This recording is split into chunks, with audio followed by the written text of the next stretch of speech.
में paper leak करने वाले गिरोह पर सरकार का एक्शन लगातार जारी है और एसटीएफ जो है वो एक्टिव मोड में है। लगातार गिरफ्तारियां हो रही हैं। तो उत्तर प्रदेश में पेपर लीक करने वालों को लेकर किस तरह की कार्रवाई हो रही है उसको लेकर लोग क्या सोचते हैं, आज हम बात करेंगे कुछ प्रयागराज के आम लोगों से और उनसे समझेंगे कि किस तरह की कार्रवाई हो रही है। आप ये बताएं कि जो कार्रवाई हो रही है, डॉक्टर साहब, क्या लगता है कि कार्रवाई जो है माकूल है और इससे कोई फ़र्क दिखाई देता है? नहीं, ये कंप्लीट तो नहीं है, बल्कि देर में कार्रवाई हो रही है। कार्रवाई और पहले होना चाहिए। इवन कहावत है कि prevention is better than cure. घटना होने के पहले ही आप इसे रोक लें, वो भविष्य के लिए उचित है। जैसे बीमारी होने से पहले हम बचाव कर लें। निश्चित रूप से हमारे मुख्यमंत्री आदित्य नाथ जी, योगी जी जो है वो निश्चित रूप से लॉ एंड ऑर्डर के मामले में बहुत अच्छे हैं, बहुत ही अच्छा कार्य कर रहे हैं। बट जिस तरह से यह माफिया, नकल माफिया जिस तरह से ये बीच में पेपर का लीकेज कर देते हैं, उसकी वजह से वो बच्चे जो साल 2 साल 3 साल से तैयारी कर रहे हैं, फिर कभी वैकेंसी आती है और इम्तहान देते हैं और वो बीच में ही पेपर लीक की वजह से पूरा का पूरा पेपर कैंसिल हो जाता है। उनके मनोभाव पे जो प्रभाव पड़ता है वो बहुत ही दुखदाई है, बहुत ही दुखद है। यह अपील करूँगा आपके चैनल के माध्यम से कि इस पर सख्त से सख्त कार्रवाई हो और कार्रवाई से उचित है कि ऐसा फुल प्रूफ सिस्टम विकसित किया जाए कि जब भी कोई इम्तहान हो उसमें पेपर कहीं से लीक होने का ऑप्शन ही ना रहे, क्योंकि यह बच्चों के भविष्य, इस प्रदेश, इस देश के भविष्य से जुड़ा हुआ है। तो इसमें और भी सख्त कार्रवाई होना चाहिए। ऐसे कानून आने चाहिए कि लोग नकल विहीन परीक्षा हो और बिल्कुल उसमें सही और सही सिलेक्शन होना चाहिए। ये बहुत ही दुखद है। एसटीएफ ने गिरफ्तारी की है जो ये देखिए, ये गिरफ्तारी आप किसी इस तरह की घटना होने के बाद अगर करते हैं तो ठीक है, चलता है। बट ये और अच्छा हो, बल्कि गिरफ्तारी करने के बाद ऐसा समाज में इसका प्रमाण जाए, ऐसा समाज में इसका वो जाए कि दोबारा करने की हिम्मत ही ना करें। कितने बच्चों का भविष्य इससे ख़राब होता है। 2-2, 3-3 साल बच्चे जो है वो नीट की परीक्षा की तैयारी करते हैं, फिर जाके कहीं 1% लोगों का सिलेक्शन होता है, उसमें 99% बच्चे जो है वो डिप्रेशन में जाने का डर रहता है। उनका आरओ का पेपर लीक हुआ था, कांस्टेबल का, जो यूपी में जो परीक्षाएं हुई थी उस पर सोचिए, यूपी में 2-2 परीक्षाएं, आपका पुलिस कांस्टेबल वाला और आरओ का हुआ, और बच्चे कितने परेशान हुए। 2-2, 3-3 साल वो तैयारी करते रहे। निश्चित रूप से यूपी में इसमें अच्छी कार्रवाई हो रही है। योगी आदित्यनाथ जी निश्चित रूप से कार्रवाई कर रहे हैं, बट कुछ ऐसा सिस्टम विकसित हो कि ये घटना होने ही ना पाए। Prevention is better than cure. आपको क्या लगता है कि जिस तरह की कार्रवाई हो रही है उत्तर प्रदेश में सरकार कर रही है, उसका क्या असर दिख रहा है? कार्रवाई निश्चित रूप से बहुत अच्छी है, लेकिन ये कार्रवाई के लिए एक फुल प्रूफ प्लान अगर बना के लोग करें कि आगे से ऐसी घटनाएं दोबारा इन घटनाओं की पुनरावृत्ति न हो।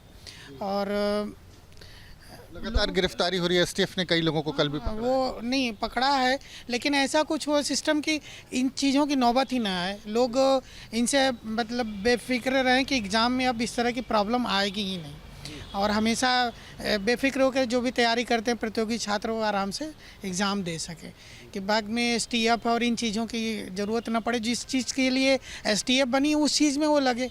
नकल के लिए थोड़ी बनी हुई एसटीएफ बनी है, दूसरे शासन की आपराधिक प्रकरण को सही करने के लिए। और अगर अपराध इस तरह के बढ़े तो भाई योगी आदित्यनाथ जी अगर अपराधियों के प्रति, माफियाओं के प्रति ऐसे हैं, तो इन नकल माफियाओं के प्रति इस तरह का ठोस एक्शन लें कि आगे से इस तरह करने में डरे वो लोग, है ना। संदेश देने की ज़रूरत है। आपको क्या लगता है? सर, टाइम वेस्ट काफ़ी होता है। स्टूडेंट्स इतना देर हम लोग प्रैक्टिस करते हैं, इतना देर हम लोग डिले हो जाता है पेपर, बाद में हम लोग इतना वेट करने के बाद एग्ज़ाम का जब टाइम आता है तो होता है रिजल्ट का वेट करें तो फिर हो जाता है कि लीक हो गया पेपर। सारा टाइम वेस्ट होता है सर। तो ये काफ़ी टाइम वेस्टेज है, कॉन्फिडेंस लेवल लो हो जाता है सर। तो क्या चाहते हैं, किस तरह की कार्रवाई हो रही है? अभी गिरफ्तारी कल हुई है, आपने सुना होगा, प्रयागराज से 6 लोग पकड़े। जी सर, रूल्स एंड रेगुलेशंस को थोड़ा सा स्ट्रिक्ट बनाया जाए और सख्ती की ज़रूरत है। आपको क्या लगता है? जी बिल्कुल ज़रूरी है, क्योंकि हम लोग साल भर तैयारी करते हैं, एग्ज़ाम के लिए प्रिपरेशन करते हैं, और अंत में पता चलता है एग्ज़ाम या कैंसिल हो जाता है, पोस्टपोन हो जाता है, तो काफ़ी तकलीफ होता है, समय का भी लॉस होता है हम लोगों का। तो हम लोग ने पीजी की भी एग्ज़ाम देने की तैयारी कर रहे थे, अभी पीजी का एग्ज़ाम भी पोस्टपोन हो गया है। तो साल भर से जो आदमी मेहनत कर रहा है, उसका होता है कि लक्ष्य कि हम साल भर के बाद एग्ज़ाम देंगे, कुछ अच्छा पॉजिटिव सोचता है, कहीं ना कहीं पेपर लीक हो जाता है तो साल भर आदमी पीछे चला जाता है। तो हर चीज़ें उसी हिसाब से पीछे हो जाती हैं, तो सरकार के लिए उसके बारे में और सख्ती की आपको क्या लगता है, जिस तरह से कार्रवाई हो रही है उत्तर प्रदेश में, लगातार जो लोग पकड़े जा रहे हैं, एसटीएफ लगाई गई है, लगता है कि कंट्रोल हो पाएगा? सर, कंट्रोल तो प्रशासन ही कर सकती है, और ये सब चीज़ें बहुत ही निंदा वाली चीज़ें हैं, क्योंकि लाइफ टाइम से बच्चे तैयारी करते हैं और लास्ट में आके पेपर लीक हो जाता है तो उसमें वो एक हताश हो जाते हैं। फिर पढ़ाई के नाम से वो सब कहीं ना कहीं एक गलत भावनाओं लेके वो डिमोटिवेट होते हैं। ठीक है सर, तो हम ये कह रहे हैं कि भाई ऐसा सरकार से हमारा अनुरोध है कि ऐसी चीज़ें ना हो और निष्पक्ष कोई चीज़ हो जिसमें हमारे जो बच्चे पढ़ रहे हैं उनका मनोबल आगे बढ़े। कंपटीशन से जो भी आए कंपटीशन से है, लेकिन ये पर्चा लीक आउट हो जाना, साल भर बच्चे पढ़ते हैं, बहुत सारी मेहनत करते हैं, वो फिर बहुत डाउन हो जाते हैं। नेक्स्ट उनके परिवार का भी, अभी एक मैं न्यूज़ देख रहा था परसों नरसों, एक बच्ची टाइम से नहीं पहुंच पाई, ठीक है उसकी गलती, वो उनके फादर मदर रो रहे थे बहुत ज़्यादा। तो बहुत सारी चीज़ें हैं जो दिक्कतें सरकार ही कर सकती है दुरुस्त। और मैं तो चाहता हूँ कि जो एजुकेशन है उसको बहुत साफ़ सुथरा और निष्पक्ष होना चाहिए और दुरुस्त होना चाहिए। डॉक्टर साहब ये बताएं कि जिस तरह से जो कार्रवाई हो रही है, एक रणनीति तैयार की है योगी सरकार ने कि जो नकल माफिया है, जो लोग नकल करवाते हैं, पर्चे लीक करते हैं, उनके खिलाफ सख्त कार्रवाई होगी, गिरफ्तारी होगी, एसटीएफ को लगाया है। तो क्या लगता है कि उससे कंट्रोल हो पाएगा? क्योंकि योगी आदित्यनाथ की जो छवि है वो सख्त छवि है, तमाम ऐसी चीज़ें हैं जिस पर उन्होंने कंट्रोल किया। आपने देखा होगा कि गोरखपुर में जो जापानी इंसेफ्लाइटिस वगैरह की बीमारियां थी, धीरे धीरे उस पर कंट्रोल किया, माफिया पर कंट्रोल किया। क्या लगता है नकल माफिया पर कंट्रोल क्यों नहीं कर पा रहे? देखिए, बहुत उम्मीदें हैं हमें हमारे अपने मुख्यमंत्री जी से। जिस तरह से उन्होंने अपने प्रदेश में लॉ एंड ऑर्डर को लागू किया, जिस तरह से कोरोना में उन्होंने सबसे बड़े वैरियर के रूप में उन्होंने पूरे प्रदेश में जिस ढंग से उन्होंने लागू किया और कंट्रोल किया था, यहाँ ये उम्मीद करते हैं कि यदि एक सही टेक्नोलॉजी के साथ, सही सिस्टम के साथ वो प्लान करेंगे तो निश्चित रूप से नकल विहीन और ये इस तरह से पेपर लीक में भी वो कंट्रोल कर सकते हैं। पूरी संभावनाएं हैं, ऐसा नहीं है, बट बशर्ते यही है कि ये ऐसा एक सिस्टम बने कि हर हाल में लोगों को ये डर लगे कि अगर यदि वो पेपर लीक में सम्मिलित होते हैं तो उन्हें कड़ी से कड़ी सज़ा मिले। ऐसी सज़ा समाज को ऐसा संदेश जाए कि फिर वो दोबारा हिम्मत ना करें। जैसे कि आज चारों तरफ इवन देखें, अगर आपकी जिस तरह से एक समय में ये जो रोड रोमियो हुआ करते थे, लड़के स्कूलों के सामने, गर्ल्स स्कूलों के सामने खड़े होते थे, आज एक भी स्कूल के सामने कोई नज़र नहीं आता। तो अगर यदि कुछ ऐसा रूल बनेगा तो निश्चित रूप से इस पर लगाम लगी और बहुत आवश्यक है। कितना बड़ा लॉस होता है, कितना बड़ा मनोभाव बच्चों का डाउन होता है। वो बच्चे जो हमारे देश के भविष्य हैं, और वो पता चला इस तरह की एक कमी की वजह से, कुछ लोगों की इस लालच की वजह से कि वो इस तरह से नकल में जो है वो नकल करा के या पेपर लीक करा के अपने कुछ लोगों के सिलेक्शन के चक्कर में जो नुकसान कर रहे हैं समाज को, बहुत ही निंदनीय है, बहुत ही निंदनीय है। और सख्ती की ज़रूरत है आपको, और सख्त कानून की ज़रूरत। 100% इसे सबसे बड़े अपराध की श्रेणी में रखना चाहिए। सबसे बड़े अपराध की श्रेणी में रख करके ऐसा कानून, ऐसा नियम, ऐसा सिस्टम बने कि जब भी इम्तहान हो हर बच्चे को ये लगे कि वो बिल्कुल ही एक सही, फेयर और पारदर्शी इम्तहान दे रहा है। कहीं उसके मन में ये आए ही ना विचार कि नहीं, ये कि वो नकल नहीं पाया या पेपर लीक कर नहीं पाया और उसके मन में इस तरह की बातें, बिल्कुल भावना विकसित हो। बहुत ही आवश्यक है। आपको क्या लगता है, और जो कार्रवाई हो रही है और सख्ती की ज़रूरत है, कुछ और सख्त कानून चाहिए?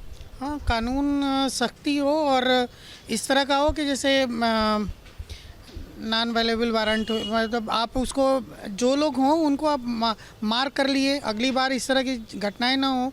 और एकदम ऐसा कानून हो कि लोगों की नज़र में रहे कि नहीं, अगर दोबारा हम करेंगे तो इस तरह की दिक्कत होगी। और लड़के भी जो बुलडोज़र वगैरह भी चलते हैं। हाँ, एकदम चलाना चाहिए। और लड़कों को भी, जो लड़के एग्ज़ाम देने जाएंगे उनको रहेगा कि इस बार नहीं होना, अब आगे से नहीं होगा। और जो कराने वाले उनको डर रहेगा कि भैया फैमिली जो घर है ये सब डिमोलिश हो जाएंगे, बुलडोजर चल जाएगा। तो ये एक्शन सही, अगर इस तरह का हो जाए तो फिर तो आधे ऐसे ही डरे रहेंगे। कुछ की तैयारी कर रही है सरकार, सख्ती की तैयारी कर रही है, जो तमाम सख्त से सख्त कदम उठाए सर कोशिश कर सकते हैं, वेट कर सकते हैं। अगर ऐसा कुछ रूल्स है कि रिपीट कभी हो ही ना, कभी कोई डेयर करे ही ना कि ऐसा आगे फिर हो सके, तो सर है, उम्मीद है, देखते क्या होता है। सर अभी आपने थोड़ी देर पहले कहा एसटीएफ तो अपनी ड्यूटी पूरी कर रही। मैं सरकार से एक अनुरोध करना चाहता हूँ कि एसटीएफ जैसे कि एक गठित चीज़ है, ठीक है ना सर, एक गठित है, उनको अरेस्ट करना, उनकी पावर को।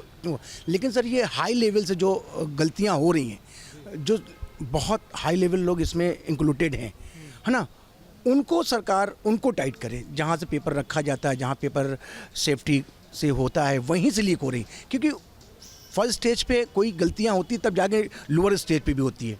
तो मेरा कहना है कि जब हाई लेवल से कई कड़ा शासन होगा तो बट नेचुरली कि नीचे वाले भी टाइट होंगे। और बुलडोजर चलाना या ना चलाना ठीक है, लेकिन उनको जो ये काम कर रहे हैं उनको पकड़ कर या उनको अरेस्ट कर ताजीवन उनको जेल में डालना चाहिए। कुछ ऐसा कड़ा चीज़ करना चाहिए कि आने वाला भविष्य उनको देख के थर्राए कि हम कोई काम करें तो ऐसा ना करें कि हमारे आने वाली पीढ़ी या कह लीजिए जो अगला आदमी इन्वॉल्व होगा उसके लिए भी बहुत बड़ा नुकसानदायक होगा। और बच्चे भी संतुष्ट रहेंगे और पढ़ाई में भी उनका मनोबल होगा। नहीं तो बच्चों को मनोबल टूट जाता है पढ़ाई से। पेरेंट्स इतना पैसा लगा के अपने बच्चों की तैयारी करवाता है पढ़ाई में, किसी भी पढ़ाई में, ठीक है, अब वो कहीं लीक बल टूट जाता है। आप कह रहे हैं सख्ती की और ज़रूरत है, आपको लगता है? जी सर, बिल्कुल ज़रूरत है, क्योंकि बच्चे पूरा उसमें अपना समय देते हैं तो सरकार को सख्त से सख्त कदम उठाने चाहिए इसलिए इसके बारे में। बिल्कुल बिल्कुल, बहुत बहुत उम्मीदें हैं और होना भी चाहिए, होगा। क्योंकि जिस तरह से योगी जी की जो अपनी छवि है वही सबसे बड़ी हमारी आस है। और वो अगर यदि सख्त कानून लाएंगे तो जब जिस प्रदेश में इतनी बड़ी जनसंख्या है और इस प्रदेश में जिस ढंग से उन्होंने माफिया राज को ख़त्म किया है, लॉ एंड ऑर्डर को उन्होंने लागू किया और जैसे ही पता चलता रहा वो बुलडोजर एक्शन होता रहा, उसी तरह से बहुत उम्मीदें हैं कि नकल माफिया के खिलाफ भी बुलडोजर एक्शन होगा और यहाँ पर नकल विहीन परीक्षा होगी। पूरी पूरी उम्मीदें हैं और पूरा पूरा विश्वास है। तो निश्चित रूप से ये ढेर सारे बच्चों को ये शुभकामनाएं देना चाहेंगे कि आने वाले दिनों में यह अपने प्रदेश में होने वाला है। बाकी एक बार ये निश्चित रूप से देश के लेवल पे भी हो। इस तरह से तमाम मामलों में सख्त छवि मानी जाती है, तो प्रयागराज के तमाम लोगों का मानना है कि योगी जी इस मामले में भी सख्ती करेंगे और तमाम सख्त कानून बना करके नकल माफिया पर शिकंजा कसेंगे।